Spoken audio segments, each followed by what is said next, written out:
and in this Commonwealth, but also around this nation.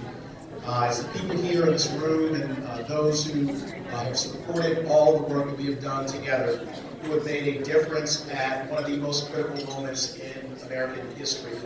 And Chairman Goldman, I'm going to share a couple more details about that story at the end. I'm so impressed that she remembers all those details, but it really does speak to the journey that this nation has taken. And the fact that we all have different versions of the same story. We're one family, we have built a nation, and now we are rebirthing what it means to be American. We are changing the page on what Donald Trump has tried to do to this country. And I am so proud that when this year we will commemorate 400 years of the continuous functioning of the Virginia General Assembly, starting in 1619. We will also commemorate 400 years since the first enslaved Africans were brought to Jamestown, Virginia in 1619. And if you think about that moment where we exist at a crossroads in history, and how we have now taken up the mantle and answered that call of history. They say that life is 10% what happens to you and 90% how you respond. I think the same is true in politics. And in 2016, we had a choice after that election about how we would respond. And in so many ways, it felt like the lights had gone out in America.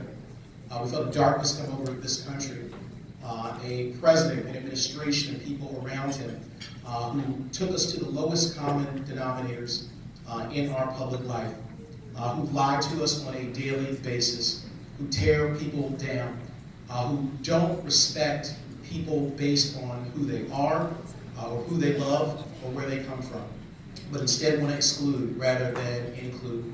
And so that's what we were faced with here in the Commonwealth of Virginia as we stood in 2017 with a choice about whether or not we would run and hide, whether or not we would be apathetic, or if we would stand up with one voice and say that we are taking this nation on a different, more positive course.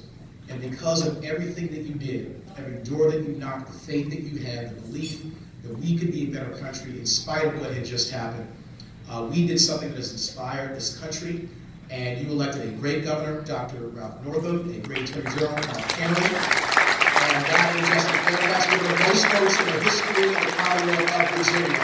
You answered the call of history in a way that no one thought was possible.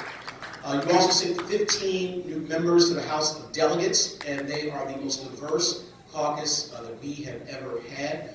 And as we commemorate 400 years, we celebrate the leadership of a dear friend, Eileen Phillicorn, who is going to lead our soon-to-be majority in the General Assembly in the House. And what an answer to what we saw. What an answer to do something that historic at this moment, to put someone who has that kind of leadership and will make that kind of difference. And so I hope that you all feel very proud about what you've done. Because I have traveled all around America over the last year and a half. And I will tell you, almost to a person, as I've campaigned with people and visited their states and seen what they are trying to do, they would come up to me and they would say, "Thank you, Virginia, for giving us hope." After 2016, we didn't have hope, but you all gave us hope.